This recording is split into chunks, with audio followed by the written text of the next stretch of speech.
Assalamualaikum warahmatullahi wabarakatuh. Jumpa lagi bersama Guru Agama Islam Bapak Muhammad Fahri.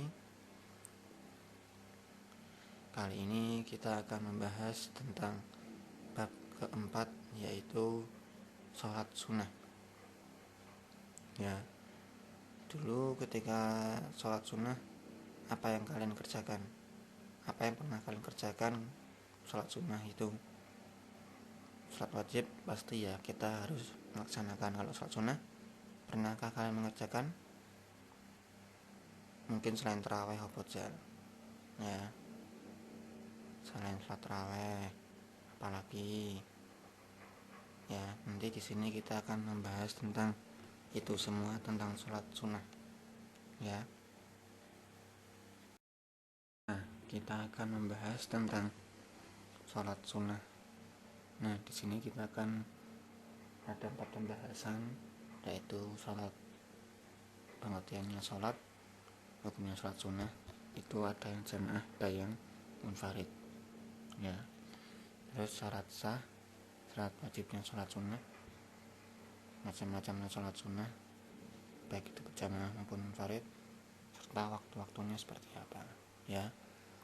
Ini yang akan kita bahas di bab keempat tentang sholat. Pengertian sholat secara bahasa itu adalah doa, pujian, dan pengharapan.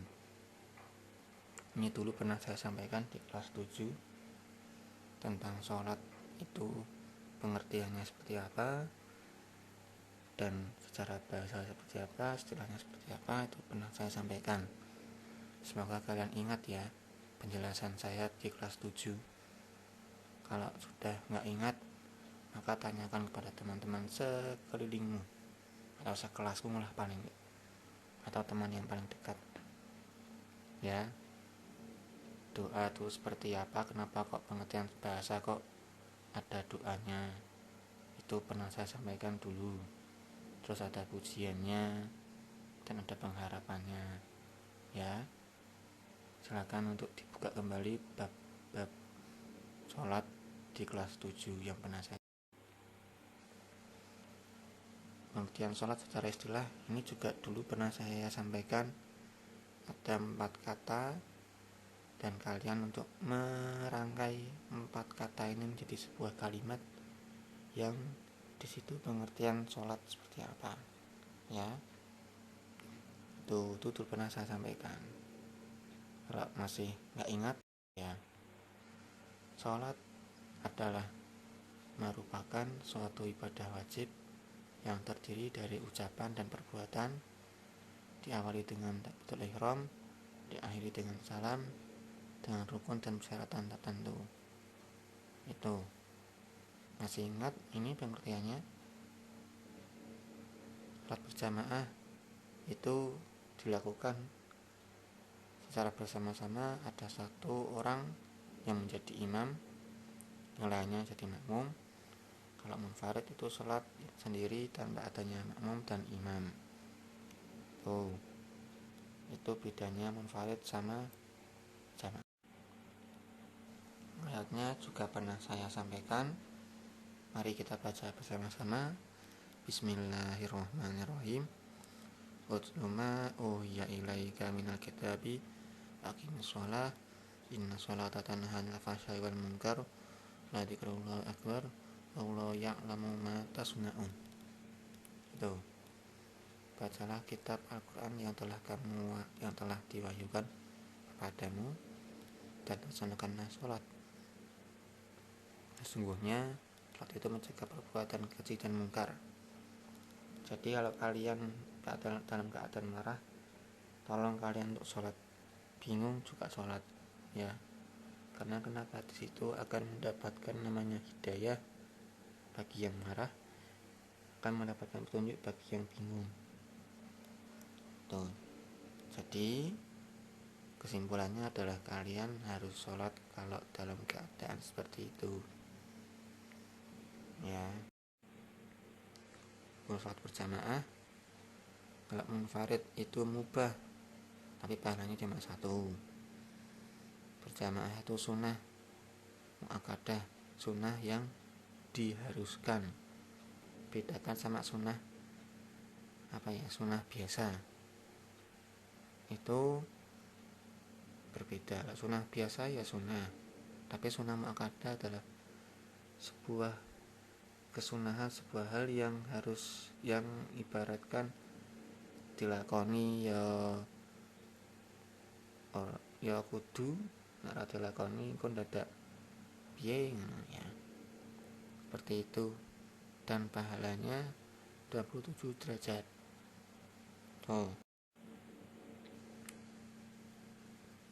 Dulu pernah saya sampaikan juga tentang hadis ini, dalilnya tentang salat berjamaah dan munfarid, bahwasanya berjamaah itu lebih utama dibandingkan salat sendirian yang pahalanya 27 derajat.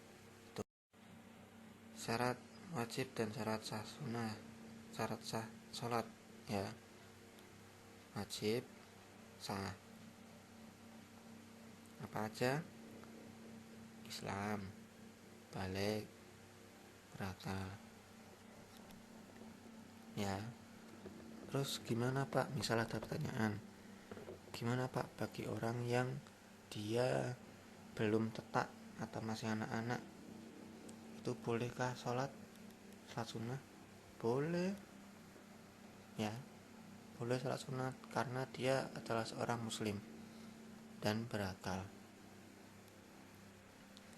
Balik itu adalah sebuah hal yang dia bisa membedakan mana ini baik, mana buruk.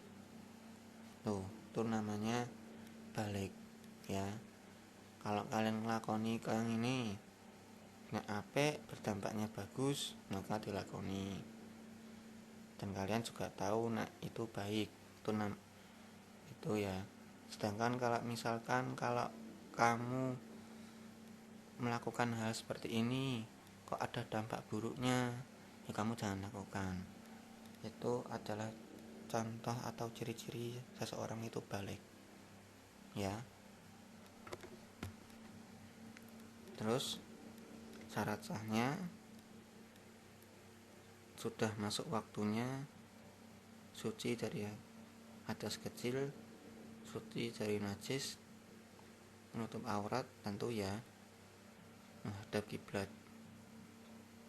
Pak, misal ada yang tanya, Pak, kalau sholatnya di jalan atau di mobil atau di bis atau di kereta, itu sholatnya kan nggak menentu-menentu, arahnya kan nggak menentu-menentu, kadang ngidul, kadang ya ngalor, kadang ya ngetan, kadang ya ngulon ya.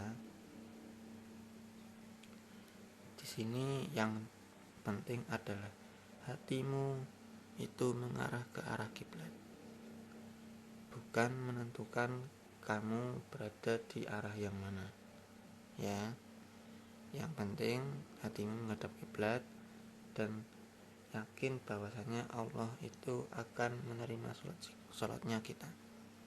Tuh ya, itu syarat sahnya.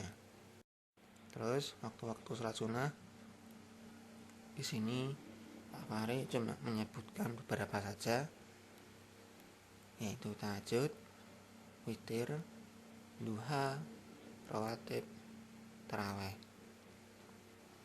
Ya, sholat tahajud waktunya kapan? Sepertiga malam, sekitar jam 3 pagi. Tahajud itu sholat yang dilakukan ketika setelah bangun dari tidur, tapi malam hari ya. Misal kalian tidur misal kalian tidur jam 7 malam, 7 malam habis sholat isya kalian tidur, tiba-tiba kalian bangunnya jam 12. Boleh nggak Pak sholat tahajud? Boleh, tapi alangkah baiknya itu jam 3. Kenapa? Karena di situ adalah tempat orang tempat malaikat Allah itu pada turun. Dan ingat, kalau kalian tahajud itu jangan sholat langsung selesai langsung tidur. Ya alangkah baiknya kalian jangan tidur ya. Kalau bangunnya jam 3 pagi, kalau jam 12 kalian sholat tahajud, ya kalian boleh untuk tidur lagi. Tapi ingat, kalian harus bangun pas ketika subuh. Kalau jam 3 pagi kalian sholat tahajud terus zikir, ya zikir sampai subuh datang, itu pahalanya seperti kalian mendapatkan rezeki saat alam dunia. Ya, itu rezeki itu tidak hanya berupa uang, tapi ilmu, panjang umur, itu ada rezeki yang kalian dapat. Ya, witir waktunya kapan? Disunahkan sehabis sholat isya sampai sebelum subuh. Misal nih kalian tahajud terus witir, boleh nggak? Boleh ya, boleh. Habis tahajud witir boleh ya. Kalau pengen tahajud ditambahi dengan sholat sunnah yang lain boleh. Istikharah tuh misal kalian ada 2 pilihan, pilih salah satu, kalian harus tahajud ya.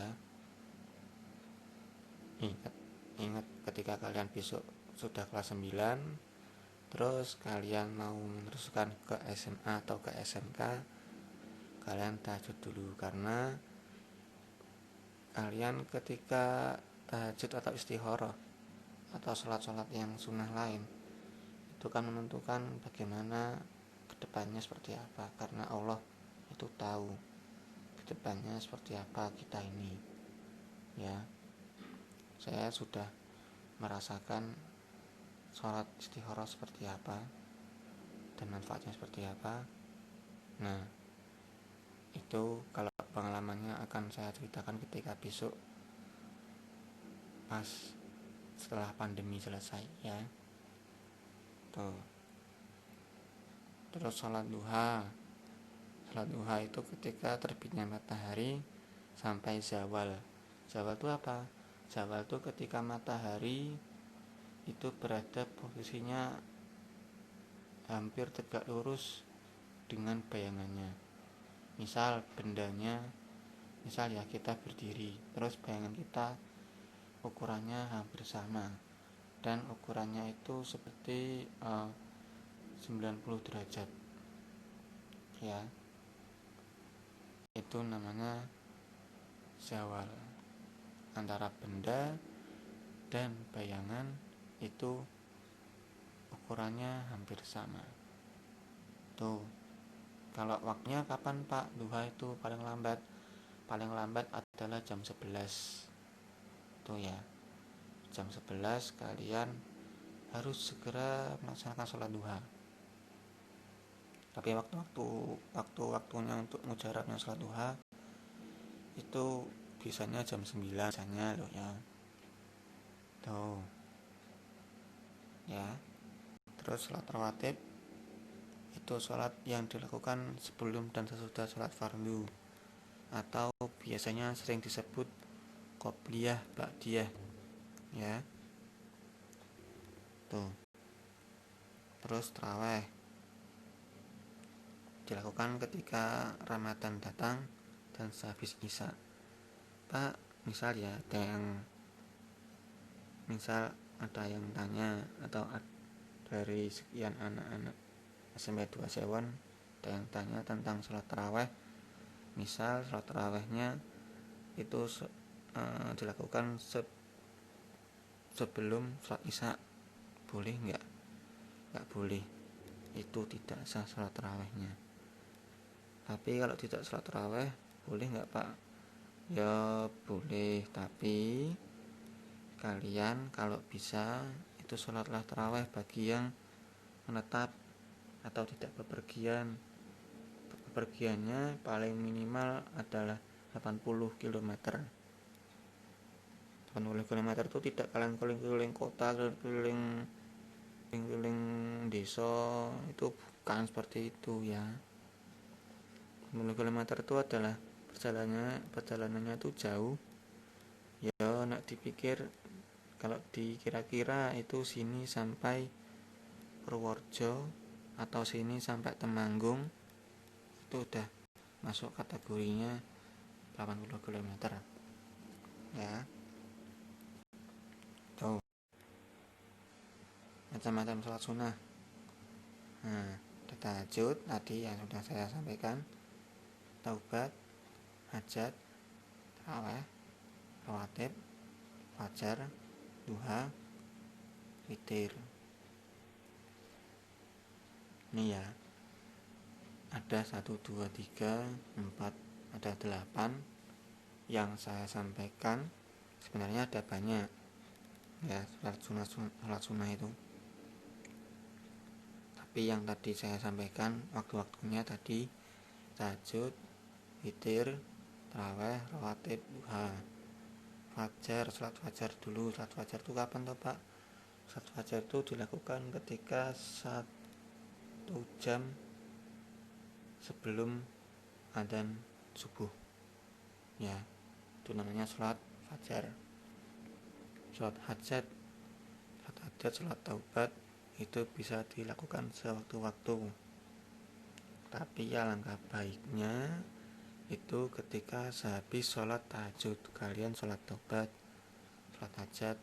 Sholat taubat itu sholat yang ketika kalian punya banyak dosa, terus kalian pengen bertobat, pengen menghapus semua dosa, ya sholat taubat. Tapi kalau kalian punya keinginan, punya harapan, sholat hajat ya. Dari sekian banyak ini ada lagi sholat sunnah, ada sholat tasbih, ada sholat istikharah ya. Banyak sholat sunnah yang sering kita lupakan untuk melakukannya ya. Seperti itu. Tolong sholat sunnah ini kalian kerjakan, kalau bisa ya sedino pisan apa-apa.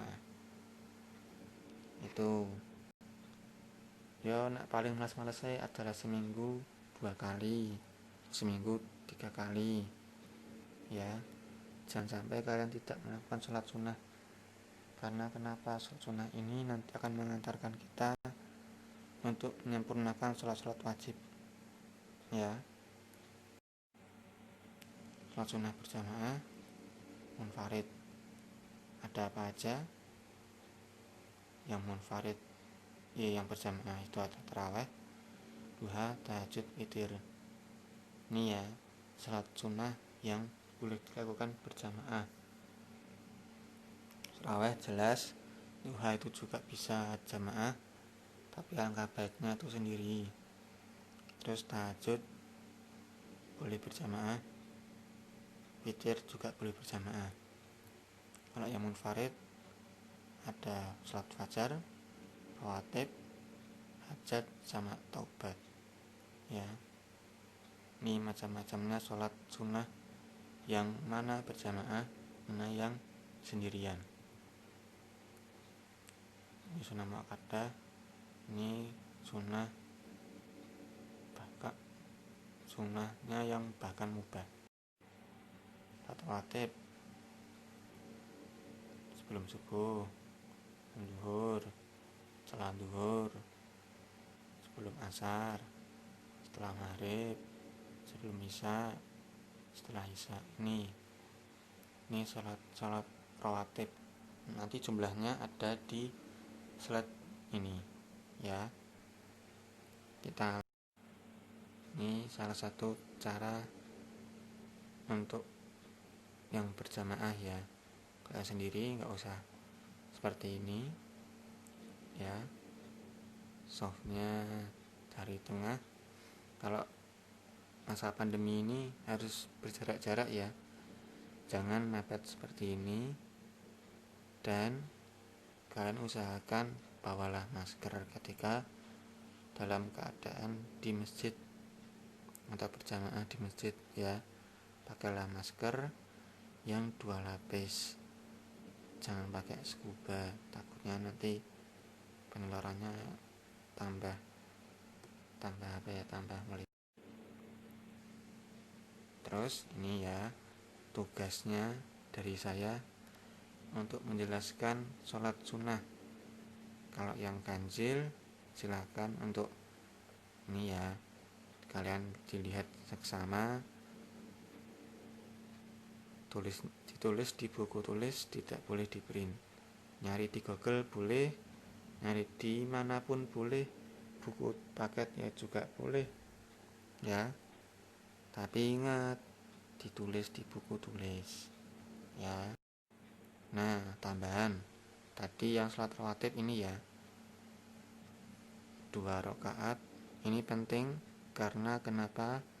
Ini akan dikeluarkan ketika besok pas ujian akhir semester besok Desember ya. Kalian perlu ingat-ingat dan perlu kalian cermati ini, angka-angka ini ya. Jangan sampai kalian tidak mencermatinya ya. Ba'diyah itu sesudah, qobliyah itu sebelum.